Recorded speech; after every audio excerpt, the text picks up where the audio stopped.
네, 한 주간 있었던 가장 핫한 이슈를 골라 탈탈 털어드리는 시사 토크 보이는 라디오 좌우지간에 오신 여러분 환영합니다.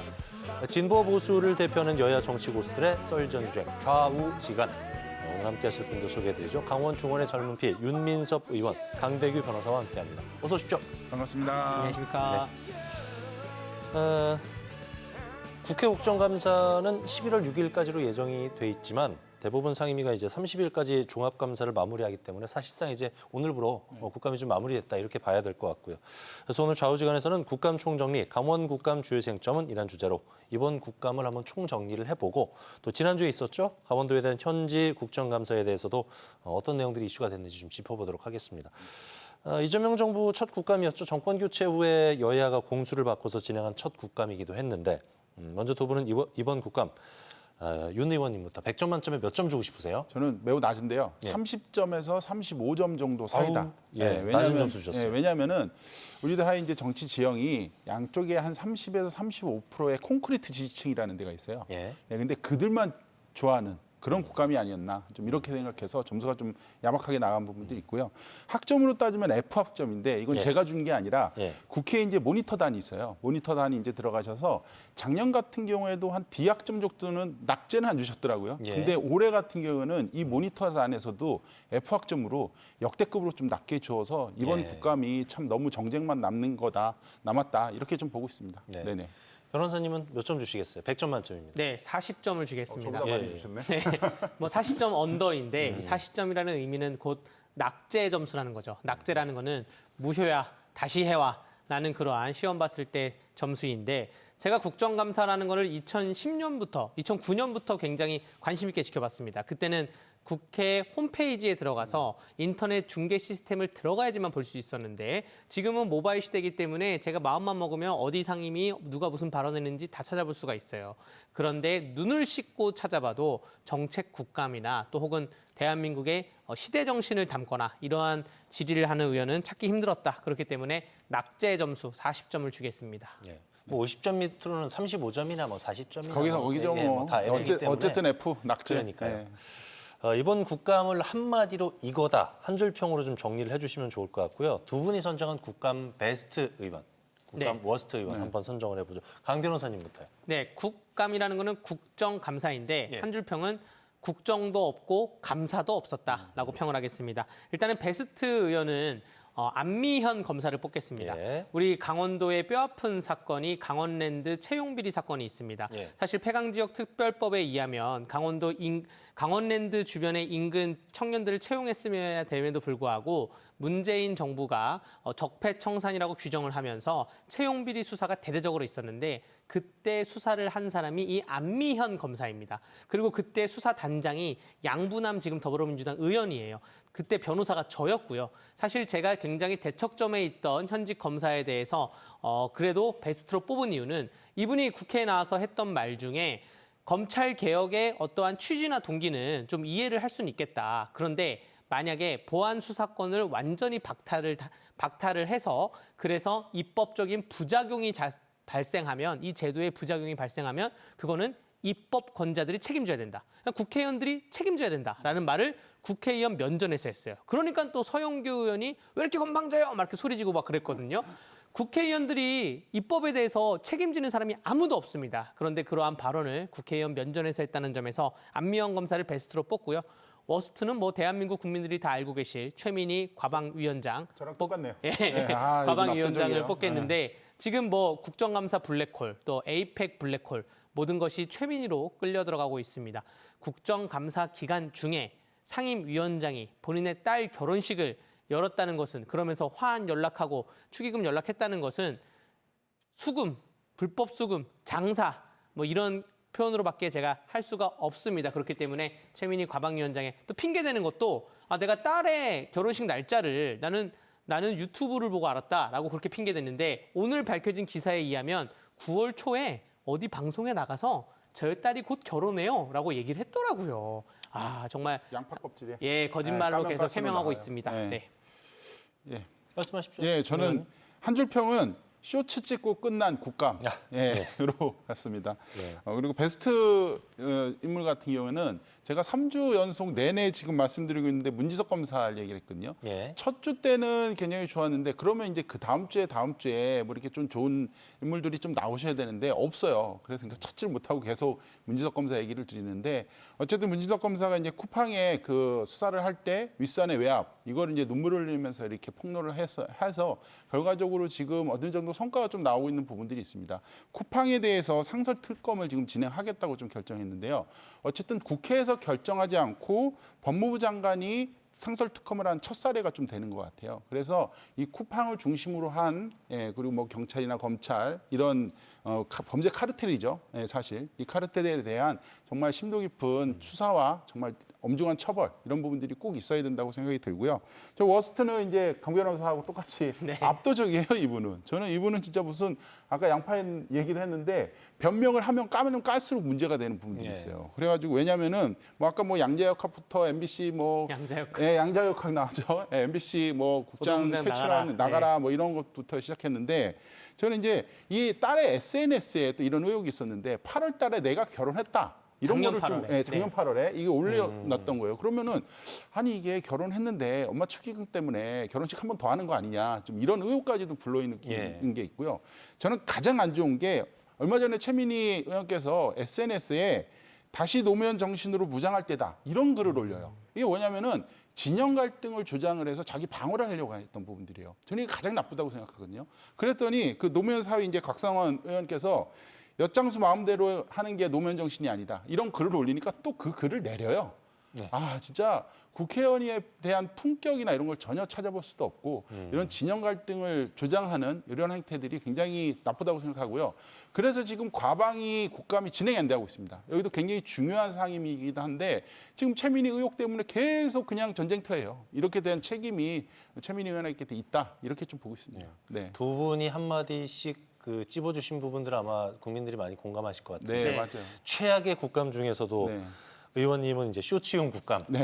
그리고 이게 뭐 폐부를 찌르는 송곳 질문도 없고 또 변호사님 말씀해 주셨지만 시급한 정책에 대한 고민도 없고 이게 뭐 정쟁만 계속 반복하다 보니까 국민 입장에서는 조금 이게 안타까움을 넘어서 좀 짜증이 좀 나는 이런 국감이었는데 이번 국감 유독 정쟁만 좀 부각된 것 같은데 내년 지선 앞두고 더 그런가요? 왜 그런 걸까요, 윤 의원님? 네, 일단 저도 이제 동네 이렇게 지역구 다니다 보면은 제일 많이 듣는 게 요즘 국회의원들 왜 저러냐, 시의회는 저렇게 하지 말아라, 뭐 이런 얘기도 굉장히 많이 들어요. 그만큼 국민들이 이 정말 싫은 이런 것들이 너무 많이 나타나는 것 같은데요. 전 크게 한 4가지 정도 좀 꼽고 있는데 일단 양당 정치가 너무 강해져서 강성 지지층만 바라보고 다 의원들이 거기에 올인하고 있어요. 그러다 보니까 지금 뭐 자기 지지층이 잘 보는 게 첫째의 과제다. 좀 이렇게 생각하고 있는 문제가 기본적으로 깔려 있고요. 그리고 미디어 환경에 대한 변화도 이 부분에 대해서 의원들이 이렇게 미디어 환경이 변했으면은 그걸 좋은 쪽으로 가져가야 되는데 나쁜 쪽으로 가져가는 게 있어요. 왜냐하면은 정책 얘기하면 사실 좀 길거든요. 근데 뭐 비판하거나 뭐 이런 거는 짧아요. 그러다 보니까 그것만 이용을 해가지고 미디어 환경과 결합하다 보니까 뭐 정책이나 이런 것들 얘기하는 것보다 오히려 쇼츠로 뜨는 이런 거에 너무 익숙하게 빠져들었다 이렇게 보고 있고요. 또 하나는 아까 해주셨듯이 선거만 바라보고 있는 정치의 문제죠. 이런 부분들이 있고 저는 좀 중요하게 꼽고 싶은 게 양당 모두 이 국회에 어른이 없다. 이걸 좀 다시 꼽고 싶어요. 왜냐하면은 지금 민주당 같은 경우에 추미애 의원이 이제 6선이세요. 최다선 정도 되시거든요. 근데 전선의 최일선에 서 계세요. 그리고 박지원 의원께서도 뭐 정치 구단이니 이렇게 말씀 많이 하시는데 5선이에요. 그럼 이렇게 중진급들은 싸워도 초선들이나 이렇게는 조금 파이팅이 넘칩니다, 사실. 그러면은 중진에서 이렇게 좀 커버도 쳐주고 좀 이렇게 달래는 부분들이 좀 있어야 되는데 그런 부분들이 없고 국민의힘도 마찬가지예요. 조경태 의원이 이제 6선으로 제일 높은 선수를 가지고 있는데 존재감이 없어요. 그러다 보니까 다선 의원들이 어쩐 뭐 이렇게 협상을 하거나 좀 이런 것들이 이끌어가는 그런 부분들이 갈등 중재 역할을 전혀 하지 못하고 있다. 이것도 큰 문제라고 생각이 듭니다. 변호사님? 네, 저도 한 3가지 이유를 드리겠습니다. 첫 번째는 공수 교대로 인한 혼란입니다. 네. 올해 6월 대선이 있기 전까지는 물론 탄핵이 3월 달에 있었고 대선이 6월 달에 있으면서 3개월의 시간이 있었지만 어쨌든 이 국감이라는 거는 10월 달에 시작이 되지만 한 1, 2월 달부터 장기간 보좌진들이 준비를 해옵니다. 근데 원래는 여당이었다가 지금 어느 순간부터 야당이 되고 야당이었다가 여당이 되니까 이 공격과 방어에 대한 그러한 수위 조절을 못해서 결국 공수 교대로 혼란을 느껴서 준비를 못했다가 첫 번째고요. 두 번째는 의원들의 실력 부재입니다. 국회의원들의 그 품격이 너무 떨어지고 실력도 점차 떨어진 것 같아요. 국회의원들이 문장 해독 능력이 없는 사람도 있고요. 또 발언 능력이 굉장히 부족한 사람도 있고요. 도표나 수치를 해석할 줄 모르는 국회의원들도 있는 것 같습니다. 그렇기 때문에 국회의원도 소정의 소양 시험을 봐야 된다 생각이 들고요. 세 번째가 가장 큰 이유인데 유튜브 의원의 출연입니다. 이게 뭐냐면 국회의원실에는 9명의 직원이 있어요. 인턴 포함해가지고. 그 9명의 직원이 피감기관 한 70개, 80개를 나눠가지고 국정감사를 준비하거든요. 그래서 누가 무슨 기관 담당해, 무슨 기관 담당해 이런 얘기를 많이 오갔는데 요즘에 국회의 풍경 물어보면 9명의 직원 중에 어떤 의원실, 제가 지금 그 의원 실명을 말씀드리기 좀 죄송한데 말씀드리지 못하겠는데 7명이 유튜브에 달라붙어 있대요. 그러니까 정책을 하는 사람이 2명밖에 없다는 거예요. 7명이 유튜브 편집하는 거에 달라붙어 있어가지고 국회의원실에 안 돌아간다는 거예요. 그리고 그 방에 유튜브 촬영소 있는 거 아니에요? 뭐 그런 것도 있고요. 다 있고 그러면서 의원이 직원들한테 가장 많이 하는 말이 조회수 얼마 나왔어? 조회수 얼마 나왔어? 이거를 계속 물어본대요. 이게 그러니까 이 정책이 제대로 돌아가겠습니까? 자, 우리 국민 여러분. 머릿속에 있는 그 국회의원 한번 유튜브 뭐 누구누구 TV 유튜브 검색해 보세요. 구독자가 많으면 많을수록 일 안 하는 의원입니다. 유튜브 하라고 국회의원 됐습니까? 정책하라고 국회의원 했지. 구독자가 한 50만 넘어간다. 그 의원은 일 안 하는 국회의원이에요. 저는 그렇게 생각합니다. 물론 뭐 구독자 수가 많은 의원들 중에서도 네. 일한 의원들이 있겠죠. 있겠죠. 네, 예, 네. 예, 분별력 있겠죠. 있게 봐야 네. 되긴 할 텐데 어쨌든지 간에 이게 정쟁의 장으로 변질된 국감을 좀 바꾸고 싶은 게 이게 국민들의 네. 소망 아니겠습니까? 맞아요. 한두 가지라도 좋으니까 강 변호사님부터 좀 개선책에 대해서 좀 제시를 좀 해주시면 좋을 것 같아요. 네, 사실 그 우리 윤민섭 의원님께서 어른이 없다고 말씀하셨는데 기존에는 그 원내 대표와 원내 수석 부대표가 이런 조정을 좀 했습니다. 네. 그 혼내기도 했어요. 김영 그러면 안 돼. 이러면 혼내기도 하는데 요즘 그런 풍경이 많이 보이지 않아서 당내에서 좀 쇄신을 좀 해야 된다 말씀을 드리고 전 유튜브를 아예 금지시켰으면 좋겠다. 유튜브 그냥 출연 금지. 보도 자료만 내가면 우리 이 지원 방송국 같은 좋은 언론사가 다 취재를 해주지 않습니까? 그러니까 근데 그 방송 취재를 넘어서 가지고 자극적인 것을 얘기하려고 하다 보니까 그래서 문제가 되는 것 같아서 유튜브 자체 원인을 제거했으면 좋겠다 생각이 들고요. 각 정당에서 등수제를 매겨야 됩니다. 그 상임위별로 뭐 별표 매기고 등수 매기고 하는 게 아니라 1등부터 꼴등까지 그냥 줄 세워야 돼요. 일반 직장인들은 사실 그렇게 돼 있거든요. 학생들도 등급제로 되어 있지 않습니까? 국감이 끝났을 때 어떠한 시민단체에 맡기던가 혹은 언론사에 맡기던가 혹은 외부 어떠한 평가기관에 의뢰를 해가지고 국감에 대해서 등수를 매기고 그게 다음 공천에 반영이 될 수 있도록 평가제를 두어야 합니다. 그 등수를 AI가 매겼으면 좋겠어요, 저는. 예. 네, 오히려 네. 차라리 그게 객관적이지 않을까. 예, 새로운 정책이 뭐가 나왔는지. 정당에서 매기면은 싸움 잘하는 네, 의원들이 1등할 수가 있어요. 힘의 논리가 작용되죠. 네, 예. 부분들이 있어서 저도 이제 오죽하면 이런 얘기 하겠습니까? 왜냐면은 저도 이제 두 가지 단기적인 거, 장기적인 거 이렇게 두 가지를 좀 꼽아봤는데 하나는 정책 심사는 따로 하고 현안 심사는 여기서 하자 이런 부분들인 거예요. 현안 심사는 그냥 이것도 좀 답답하긴 한데 여기서 현안 갖다가 치고받고 하는 부분들은 그냥 어쨌든 그쪽에서 해라 하는 부분들이고 정책 심사는 시험 범위 일정을 정해놓는 거예요. 그리고 그 시험 범위도 AI가 정하게 하자. 예, 차라리 오죽하면 이런 얘기 하겠습니까? 네, 이래도 싸울 것 같기는 한데 차라리 그런 범위를 좀 정해가지고 이 얘기에서 좀 벗어나면은 서로 안 하는 이런 룰을 좀 만들었으면 좋겠다고 하는데 그래도 지금 분위기에서 싸울 것 같긴 해요. 예, 그런 부분들이 있고 저는 이제 장기적으로는 이 양당 정치의 문제를 지적을 안 할 수가 없어요. 네. 예, 왜냐하면은 이 선거 제도 안에서 그리고 대통령 선거, 대통령 중심제에서는 양당 구도가 강하게 돼버리면은 아무리 세게 얘기해도 자기 지지층에게만 잘 보이려고 하는 모습들이 계속 나타날 수밖에 없거든요. 그러고 나서는 아니 내가 좀 잘못해도 유권자 여러분 당신 저희 안 찍고 저쪽 못 찍잖아요. 이런 논리가 계속 반복되게 되면은 자기 지지층을 향한 이런 외침만 계속되면은 이게 구조적으로 해결이 안 되는 문제가 있고 그쵸. 그게 정말 나타나는 것 같아요. 예전에는 이 정도까지는 아니었거든요. 근데 지금 갈수록 더 심하고 미디어 환경 이런 부분들도 있었고 그리고 이건 언론사에도 좀 부탁드리고 싶은 건데 정책 비중을 한 7% 정도, 70% 정도 두고 네. 또 정쟁하는 거를 한 30% 정도 보도나 이런 거를 좀 해주셨으면 좋겠다 이런 마음도 좀 있습니다. 그리고 네. 저또 첨언하자면 네. 국정감사 자체를 폐지하는 것도 하나의 방법입니다. 아, 그래 저는 그건 반대예요. 예, 뭐냐면 네. 국정감사라는 제도가 재헌 국회에 있던 1948년부터 시작된 제도가 아니에요. 예. 국정감사라는 게 시작된 지 그 여소야대가 되면서 시작했으니까 30년이 채 안 됩니다. 채 안 되는데 매년 10월 달에만 하잖아요. 예전에 이렇게 모바일 기술도 없고 인터넷도 없고 했을 때 정말 자료를 쌓아두고 감사를 해가지고 하는 게 국정감사였는데 지금은 국정감사를 폐지하는 대신에 상임위가 국회법상 짝수달마다 돌아갑니다. 2월, 4월, 6월, 8월, 10월, 12월 이렇게 돌아가거든요. 그중에 10월 달을 국정감사를 하는 건데 2월 상임위 때 물어봐도 되고 4월 상임위 때 물어봐도 되고 이게 상시 국감 형태로 가가지고 급한 문제에 대해서는 빨리빨리 질의를 해야지 오히려 이런 경우가 있어요. 보좌진분들이 이 문제가 3월 달에 터졌는데 아 이건 소스가 좋네. 국감용으로 내가 갖고 있어야 되겠다. 그래가지고 오히려 터트리지 않고 그 묵혀두는 경우도 있기 때문에 차라리 짝수달마다 이러한 국정감사의 기능을 확대시키고 이 정기 국감은 폐지라는 게 낫지도 않나 생각됩니다. 네. 그러려면 저희도 지금 춘천시에도 국감하고 비슷한 행정사무감사 네. 기관이거든요. 그러면은 근데 이 무게감이 좀 다른 부분들이 있어요. 이 네. 무게감을 좀 줘야 되는 부분들이 있어요. 왜냐하면은 국회에서도 뭐 다른 것도 마찬가지가 있겠지만 위증죄 뭐 이런 부분들이 있어가지고 네. 이제 증인으로 출석하는 부분들에 대한 분들이 무게감이 되게 달라요. 저희도 네. 행감 이렇게 할 때 보면은 이제 선서도 하고 위증 안 하겠다 이런 부분들이 있거든요. 그러면 그런 기반들이 좀 받쳐지고 나서 이제 국감이 없어지든 뭐 이렇게 돼야 되는데 지금 만약에 국감까지 없어지면 국감에 문제가 있는 건 분명히 있어요. 예. 예, 분명히 있는데 이걸 그렇다고 아예 없애버리면은 예. 어쨌든 국회에서 이 피감기관에 대한 감사 이런 권한이 좀 약해지는 문제는 좀 있다. 네. 이렇게 보고 있습니다. 네네. 저는 확실히 직업이 진행자인가 봐요. 저는 국감을 이렇게 계속 보면서 네. 그 생각이 들더라고요.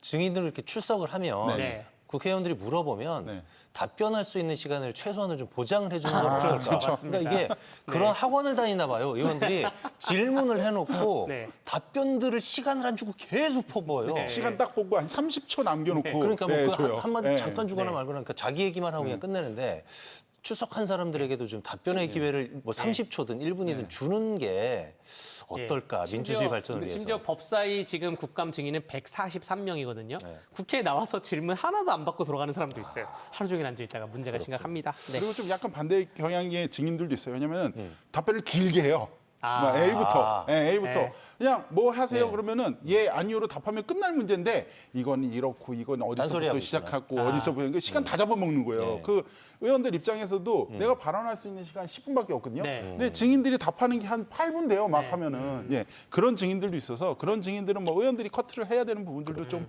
필요하다 이렇게 보고 있습니다. 그 정도 정리하고 강원도 얘기해보죠.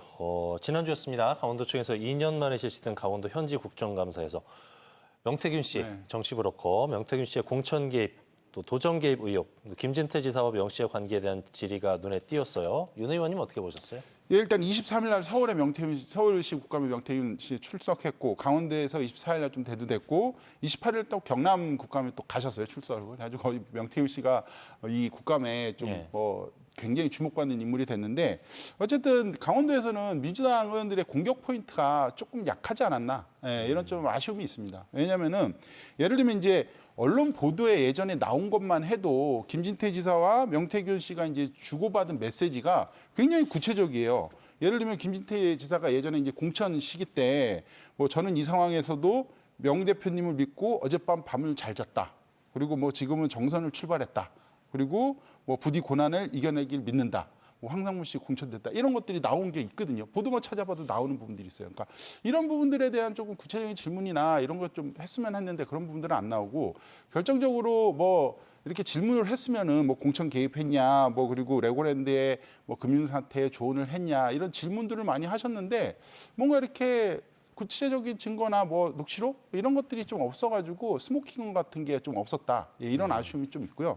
그리고 이 명태균 씨가 이제 좀 날카로운 질문 하나 정도는 서울 만남의 광장에서 만났냐?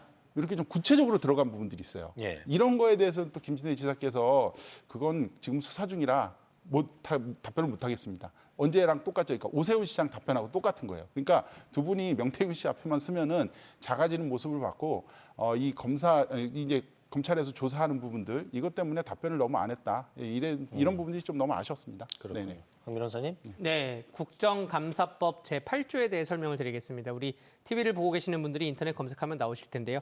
국정감사법 제8조는 감사의 한계라고 제목을 지어져 있습니다. 무엇이냐면 개인의 사생활에 대한 문제나 혹은 수사 중인 사안에 대해서는 감사할 수 없다, 질의할 수 없다 이렇게 되어 있어요. 그러한 점에 법에 비추어 봤을 때 이 문제에 대해서 그러한 방식으로 질문을 하면 법에 위반된다고 말씀을 좀 드리고 싶고요. 지금 윤민섭 의원님께서 민주당 의원들이 너무 약했다, 질문이 약했다라고 하는 거는 뭐가 없으니까 약한 거예요. 할 게 없으니까 약한 거입니다. 이게 뭐가 있고 구체적이면 세게 했을 텐데 아니 이거 지금 뭐 카톡의 기록이 뭐 털리고 털털털 해도 별거 없네라고 해서 명태균과 김진태 도정에 관계가 없기 때문에 그렇기 때문에 국정감사가 이렇게 될 수밖에 없었다 말씀드립니다. 이제 수사 중인 사건이라서 말을 못해서 좀 아쉽기는 한데 이 명태균 씨 관련된 전체적인 뭐 국정감사요. 그래서 일단은 저는 검찰 수사가 좀 빠르고 신속하게 이루어졌으면 하는 바람이 있습니다. 예. 네. 강원도 국감에서는 강원도와 춘천시가 갈등을 빚고 있죠. 고은희 행정복합타운에 대해서도 이슈가 됐습니다. 강 변호사님 어떤 시각으로 보셨어요? 네, 아까 국정감사법 제8조가 국정감사의 한계라고 말씀드렸잖아요. 예. 그 위에 7조를 보면 국정감사의 범위가 있습니다. 예. 국정감사의 범위는 국회가 국정감사를 할 때 행안위에서 지방자치단체를 감사를 할 때 국가 위임 사무나 혹은 국가 보조금이 지급된 사업에 하나여만 감사할 수 있다라는 거예요. 우리 강원도청을 이전하던가 행정복합타운에 대해서는 국가 위임 사무도 아니고 국가 예산이 단 1원도 들어가지 않거든요.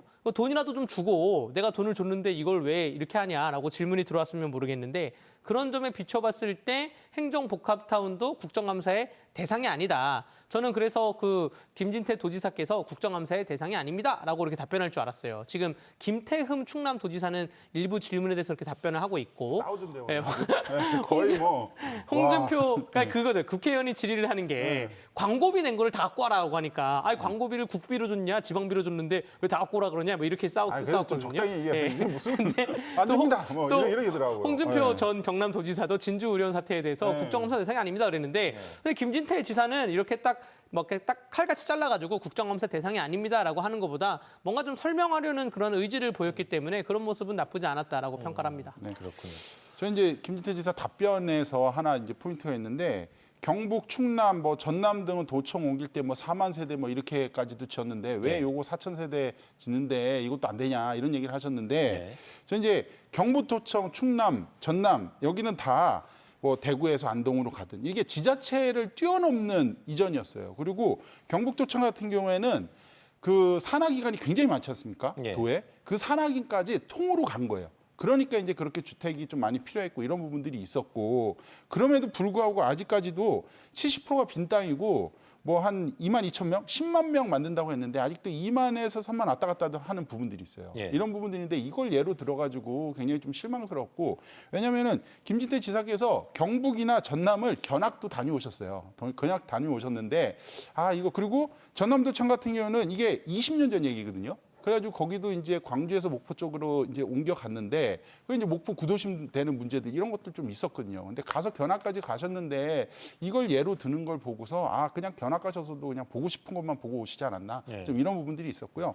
아까 이제 국가 이임사무 이제 말씀해 주셨는데 저는 오히려 이렇게 얘기했으면 좋겠어요. 이게 곤행정복합타운이 만약에 중앙부처의 어느 부서들이 기관들이 그쪽으로 온다고 하면은 정말 좋은 부분들이 있거든요. 그러면은 국회의원들한테 이거 이제 문제 있다고 그렇게 얘기하시면은 그 2차 지방 이전 있지 않습니까? 네. 공공기관에. 그러면 공공기관 이전할 때 춘천으로 좀 많이 달라. 좀 이런 얘기를 좀 하셨으면 좋았을 네. 텐데 이거 무슨 뭐 춘천을 염두에 안 두신 건지. 아니, 좋은 포인트신데 이런 것들을 이게 했으면 좋겠어요. 지자체 네. 국감이 행안이고 지금 네. 말씀하신 그 포인트는 기재부에서 하는데 정무위에서 다룰 사항이거든요. 기획이나 정무위에서 다룰 사안이기 때문에 네. 또 국회의원들이 아까 우리 앵커님께서 말씀드렸다시피 답변할 시간도 안 주고 오히려 질문하면 여기 질문하는 자리가 아니에요. 이렇게 또 화를 냅니다. 그렇기 때문에 그런 걸 다 고려해가지고 좋게 가려고 했던 것 같습니다. 네. 레고랜드 사태에 대한 얘기들도 이제 나왔어요. 윤 의원님 먼저 의견을 좀 주시면 좋을 것 예, 같아요. 저는 이거 간단히 좀 정리를 하면은 예. 일단 이 최문순 지사께서 버려놓은 폐기물에 예. 김진태 지사가 불을 질렀다. 예.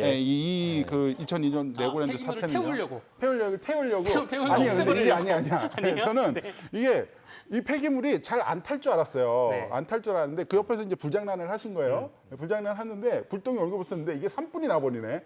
좀 이런 상황이다 좀 얘기를 드리고 싶어요. 왜냐하면은 이 레고랜드발 사태가 이제 2020년도에 이제 김진태 지사께서 처음 와가지고 했는데 김진태 지사나 그때 강원도정에 계신 분들이 이렇게까지 사태가 커질 줄은 몰랐던 것 같아요. 사실 이게 왜냐하면은 그때 이제 채무보증 강원도가 채무 보증을 해놨는데 네. 이 기업을 회생시켜 보려서 기업 회생 신청을 해보려고 한다 뭐 이런 얘기만 했는데도 벌써 금융시장은 난리가 나가지고 그때 전체적으로 들어간 돈이 200조가 넘지 않습니까? 예, 그래도 이렇게까지 클 줄 몰랐었는데 저는 하나 이제 짚고 싶은 게 이게 왜 이번에 불거졌냐 하면은 최근에 이 감사원이 이거에 대해서 감사를 했는데 네. 결과가 좀 나왔어요. 결과가 나왔는데 일단 부실했다. 왜냐면은 그냥 변호사가 괜찮다는 입장 이것만 듣고 그 당시 돈을 실제 빌려준 투자증권이나 뭐 이런 데에는 구체적으로 확인을 안 한 거예요. 예, 이런 문제점이 있고 굉장히 부실하게 진행을 했다.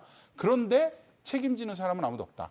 예, 이게 이제 감사의 좀 결과였거든요. 그러다 예. 보니까 아니 이렇게 큰 사고를 쳤는데 왜 김진태 지사의 책임이나 이런 부분들이 감사에는 드러나지 않았냐. 좀 이런 문제가 좀 있었어가지고 이번 국감에서 좀 이슈가 된 것 같습니다. 아니 그 예. 감사원 홈페이지에 가도 아무것도 안 나오더라고요. 근데 막 국회의원들은 어떻게 볼 수 있으니까 한 건데 국회의원들 질의 방식이 그겁니다. 왜 감사원 감사에 이재명 정부에서 한 감사입니다. 얼마 전에 결과가 나왔어요. 왜 감사원 감사에 김진태 지사의 문제가 없냐? 잘못한 게 없으니까 문제가 없겠죠. 감사를 했는데도 감사원이 직접 나와서 탈탈 털었는데 문제가 없으니까 최문순 지사가 지방자치법을 위반해가지고 채무를 확장시킨 게 문제였다라고 꼬집은 것이고요. 김진태 도정에 대해서는 문제가 없다고 했기 때문에 된 거고 그러한 연장선상에서 비춰봤을 때 지금 2025년입니다. 지금 말씀하신 게 2022년에 있었던 뭐 그 기업 회생을 하는지 안 하는지 그 문제인 건데 우리가 아무리 자주 먹는 단골 음식도 몇 끼마다 먹으면 지겨워요. 지금 이 문제를 매년마다 하고 있거든요. 매년 하고 있고 이것도 똑같이 지금 최문순 전 지사가 이 문제로 인해서 재판 중인 걸로 알고 있습니다. 그래서 국회의원들이 자꾸 수사를 하려고 해요. 수사하지 말고 감사를 해야 되고 감사하려면 국정감사법의 한계와 그 감사 범위에 맞춰서 해야 되는데 매년 똑같은 거 울고먹는 거. 국회의원들도 초선 국회의원들이 2024년부터 임기 시작했잖아요. 그 전에 이미 다 했던 건데 보좌진들이 아이템 발굴 능력이 너무 없는 거 아닌가 생각이 됩니다. 예. 하나만 좀 짚어야 되는데 말씀하십시오. 이 감사가 이 사건이 이제 2022년도에 일어나지 네. 않았습니까? 그러면은 이 사태가 일어났으면 23년도 정도에는 감사를 해야 돼요. 네. 근데 안 하고 있어요. 그랬더니 이재명 대통령 그때 이제 이재명 당대표였죠. 네. 예, 대표가 아니 나 같았으면 감사를 해도 10번을 했고 수사를 해도 100번을 했을 텐데 왜 이거 안 하냐 네. 해가지고 꾸역꾸역 해가지고 24년도 정도에 들어가가지고 네. 이제서 나온 부분들이 있거든요. 그렇기 때문에 이게 이재명 정부에서 감사를 했다고 보기에는 약간 어려운 부분들이 있어요. 네, 저는 그렇게 좀 보고 있습니다. 네네. 결과가 네. 이재명 정부에서 나온 결과는 발표는 그런데 네. 저번에 예전에 네, 한 것도 알겠습니다. 있다. 네, 네. 그렇게 말씀드립니다. 네. 오세 케이블카의 공사 진행 상황, 케이블카를 운영할 양양관광공사 설립 무산, 그리고 수익성에 대한 우려가 있었는데 강대규 변호사님 어떤 의견 주시겠어요? 네, 우리 이재명 대통령께서 케이블 반대론자시죠. 예전에 성남시장 할 때도 트위터에 오세 케이블카에 대해서 반대한다는 의견을 올렸고 지지난번 대선 후보로 왔을 때도 난 반대한다 얘기했고 얼마 전 타운홀 미팅으로 강원도에 방문했을 때도 케이블카를 반대한다는 의견을 좀 표력하셨습니다. 그래서 더불어민주당 의원들이 질문하는 거에 대해서는 이해를 하는데 제가 또 반복해서 말씀드리자면 국비라도 지원을 해주고 질문을 하던가라는 생각이 들고요. 이거는 이미 강원도의 수건 사업이 몇십 년 되면서 법률적인 관계도 환경적인 문제도 다 끝난 거예요. 근데 사냥이 뛰어노는데 방해가 되냐 안 되냐 해가지고 결국에는 행정소송까지 가가지고 다 아무 문제 없다, 수익성도 문제 없다라고 결과가 나온 거거든요. 국회의원들이 질의할 때 그러한 강원도의 30년의 과정을 좀 알고 질의를 했으면 좋겠다 생각이 되고요. 수익성에 대해서는 그 질의한 국회의원들의 기우라고 생각이 됩니다. 수익성 끝에 얘기해 주시니까 수익성부터 얘기해 드리면 이 수익성이 되게 뻥튀기를 많이 했어요. 왜냐면은 이 수익성 계산한 게 예전에 이제 저희 정의당에서 이게 얘기한 게 있거든요. 뭐냐면은 영업일수도 늘리게 한 거예요. 그러니까 왜냐하면은 설악산 같은 데는 바람이 많이 불어요. 그러니까 수시로 멈춰요. 네, 그럼 그런 것들을 다 고려를 해가지고 영업이익이나 뭐 이런 거를 해야 되는데 그런 바람의 영향 이런 걸 전혀 고려하지 않았던 부분들도 있고요. 그리고 탑승률도 100%로 계산했어요 그때는. 예, 그러면 다 타는 거예요. 맨날 만석이야 여기는. 저는 그런 케이블카를 본 적이 없어요. 예, 그렇게 만석으로 해서 계산을 했고 그리고 양양군에서 이게 케이블카 들어가는 게 1,172억 정도 들어간다는 거예요. 근데 그럼 들어간 돈은 생각도 안 하고 그냥 연간 그거 빼고 들어간 돈 빼놓고 나머지 걸로만 계산한 거예요. 그러니까 연간 42억 수익 낸다고 했는데 지금 대부분 케이블카들이 다 적자예요. 춘천도 아마 이렇게 흑자가 나지 않고 있는 데가 있고 뭐 흑자 나는 데는 몇 군데 없다고 들었습니다. 근데 이것도 흑자 난다? 이거 좀 믿을 수가 없고요. 그리고 양양 그 관광개발공사 같은 경우에도 이 설악산 케이블카 추진하기 위해서는 꼭 필요한 존재였어요. 근데 얼마 전에 이제 지방공기업 평가원에서 이제 타당성 분석을 했는데 이 여기 많이 하는 데입니다. 대부분 사업에서 여기서 타당성 검토해가지고 1 넘어가야지 이제 사업성이 있다 이렇게 보는데 여기 1년 동안 만들면은 1년 동안 적자가 7억 4천만 원씩 매년 발생한다고 하는 거예요. 근데 양양군의 1년 예산이 한 4,300억 정도 되는 것 같아요. 그러면은 이 공사 세워가지고 1년에 7억씩 까먹고 있고 그리고 이 케이블카 예산 1,172억 중에서 양양군이 948억을 내야 되는 거예요. 그리고 강원도비가 한 200억 정도 되고요. 그러면은 1년에 양양군의 1년 예산의 22%를 이 케이블카에 넣는 게 맞냐? 그리고 적자나면 어떡하냐? 이런 문제들이 굉장히 많이 진짜 있죠. 짧게만 말씀드릴게요. 네네네. 적자라는 거는 국가가 사회적 약자를 위해서 때로는 약자. 적자를 보고 시행해야 됩니다. 케이블카를 가장 타고 싶어하는 사람이 누군지 아십니까? 휠체어를 타신 분들이에요. 그분들은 등산이나 이런 거를 사진과 동영상으로만 보지 케이블카를 타고 산 정상에 올라가서 아 이것이 산세가 이렇게 이쁘구나. 이것이 구름이 저기 있구나. 그러한 사회적 약자, 장애를 가지신 분들을 위해서라도 이 사업은 좀 했으면 제가 얘기 나올 좋겠습니다. 줄 알았는데 짧게. 짧게만 정리해 주세요. 왜냐면은 거기까지 가는 길부터 만들어라. 일단은 만들겠죠. 안 돼요. 네, 지금 만들겠죠. 설악산에 있는 검금성 케이블카도 네. 지금 접근성이 아예 안 돼 있어요. 그럼 저는 그건 그것도 30년 전에 만든 거니까 그런 거고. 그거부터 좀 지금 개선을 하고 장애인 복지법에 의하면 네. 다 그 관광복지법에 의하면 다 개선해서 만들어야 됩니다. 네. 그안 돼 있더라고요. 좌우지간. 그런 네, 부분이 네. 많습니다. 좌우지간. 네. 오늘의 주제는 국감 총정리, 강원 국감 주요 쟁점은이었는데 두 분의 한 줄 평 듣죠, 윤 의원님? 네. 강원 국감 수박 겉핥기로 하겠습니다. 네. 변호사님? 네. 돈이나 주고 간섭해라라고 평을 하겠습니다. 네. 말씀 나눠봤듯이 이번 국감에서는 이 송곳 질문을 던지는 국감 스타에 등극한 의원도 눈에 띄지 않았고요. 상대 정당에 대한 최소한의 뭐랄까요, 존중도 좀 없었던, 예의도 없었던 것 같은데 국감의 본래 취지는 행정부 견제 또 민생 해결을 위해서 좀 개선책이 시급한 것 같다 이런 판단이 드는군요. 오늘 함께해 주신 윤민석 의원, 강대규 변호사였습니다. 오늘도 말씀 잘 들었습니다. 네, 감사합니다. 감사합니다. 네, 뉴스 그 이상의 뉴스 지원 뉴스쇼 저희가 준비한 소식은 여기까지입니다. 편안한 저녁 시간 보내십시오. 고맙습니다. Hello, good morning, it's a beautiful day.